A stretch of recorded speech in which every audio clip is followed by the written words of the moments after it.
Welcome to this overview to the Teacher Performance Assessment, or TPA. While you watch this screencast, you'll need the field test handbook and template documents handy, as I'll be referring to them throughout the presentation. The field test handbook and templates were sent as attachments in the email with a link to this screencast. The handbook provides detailed guidelines to prepare your TPA. The templates are Word documents that you will download, write onto, save, and then upload to submit. The goal of this presentation is to give you a big picture overview to the TPA. Before you come to the student teaching orientation on January 3rd, you should plan to spend 2 hours reading and rereading the TPA handbook and reviewing the templates. This screencast guides you through the structure of and resources in the handbook and provides tips to get ready for the TPA in your student teaching semester. What is the TPA? The TPA is a national assessment of readiness to teach. CU is a part of a 20-state consortium participating in a national field test of the TPA. By performance assessment, I mean through this assessment, you will be documenting and analyzing the work of your teaching 3 to 5 lessons in your student teaching classroom. That is, you'll be documenting your planning, your actual instruction, your assessment of your students' learning, and your ability to support your students' academic language development. In completing the TPA, you will demonstrate knowledge and abilities of teaching that will be one measure CU uses to make a decision whether to recommend you for an initial Colorado license. Why is CU doing the TPA? First, the TPA is a new performance assessment modeled after the National Boards for Teaching.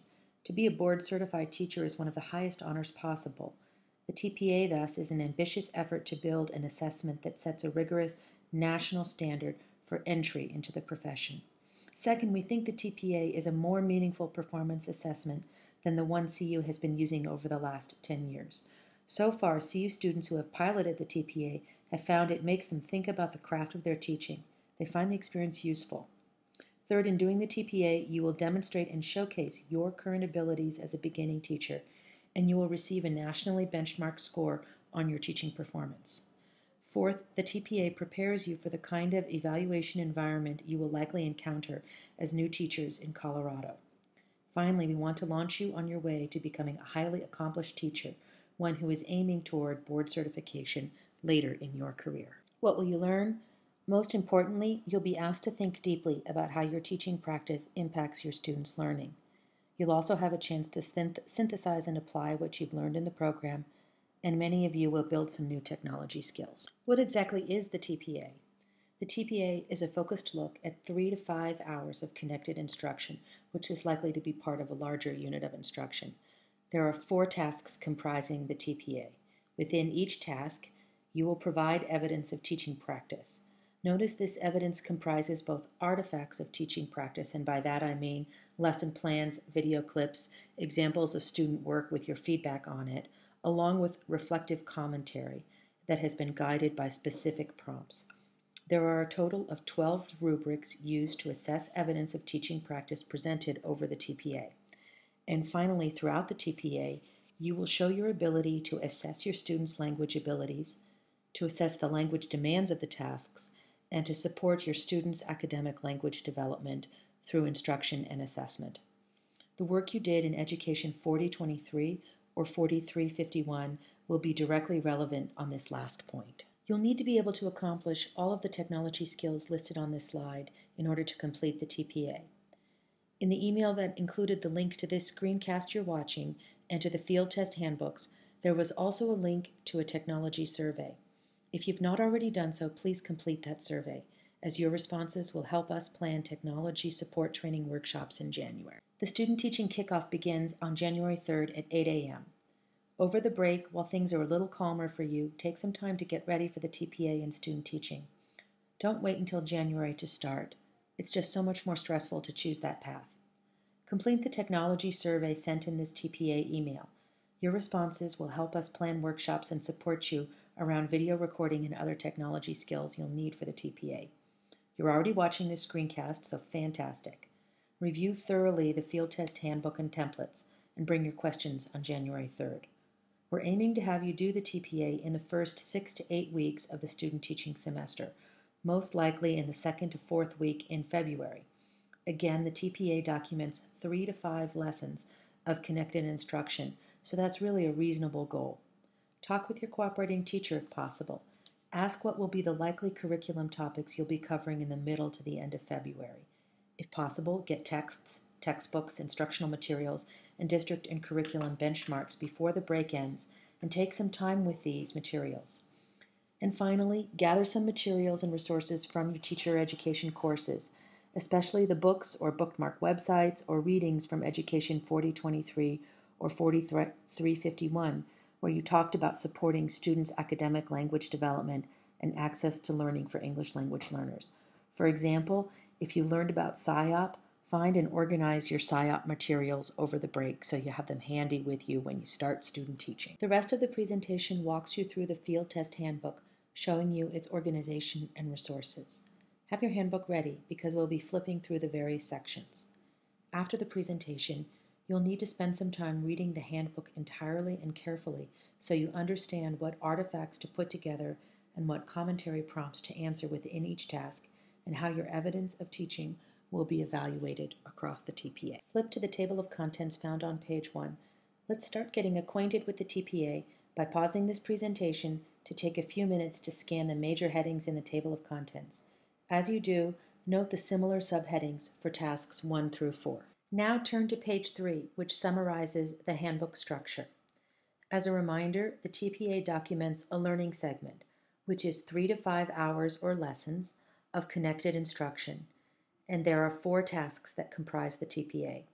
Each task has 4 sections: what to think about, what do I need to do, what do I need to write, how will the evidence of my teaching practice be assessed. All the additional resources are hyperlinked in the final field test handbook. Pages 4 to 6 provide assessment components at a glance for each of the 4 tasks.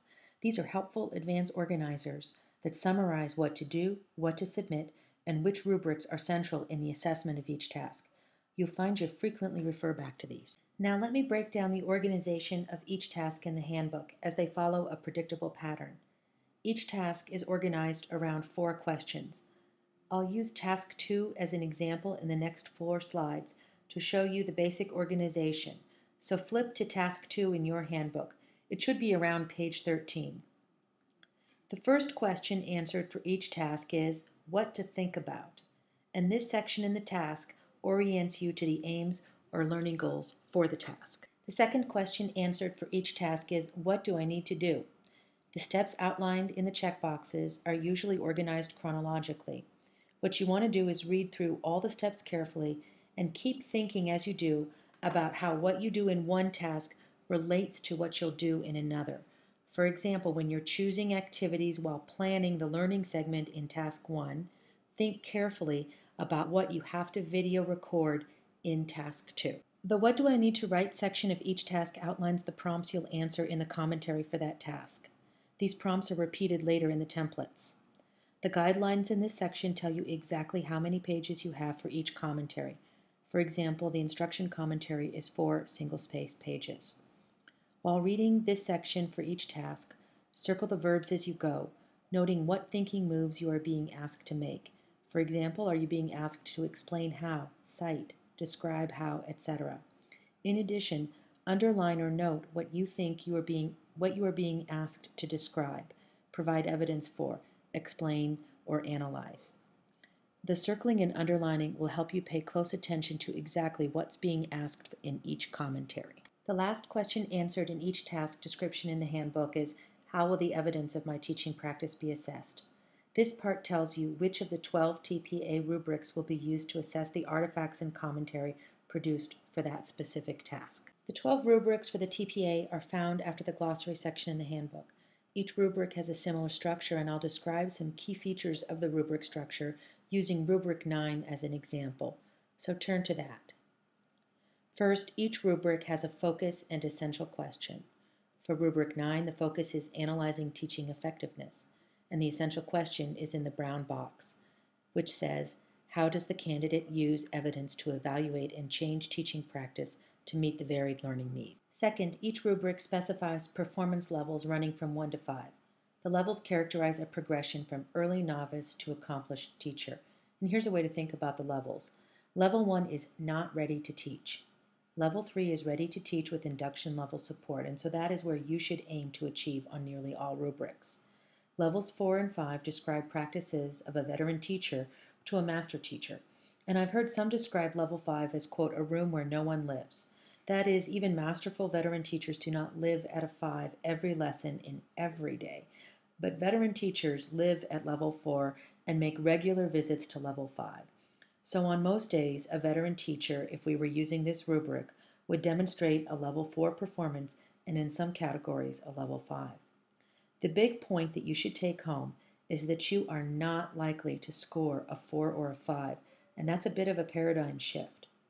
The vast majority of you will demonstrate Level 3 performances, and there may even be some Level 2 performances on some rubrics.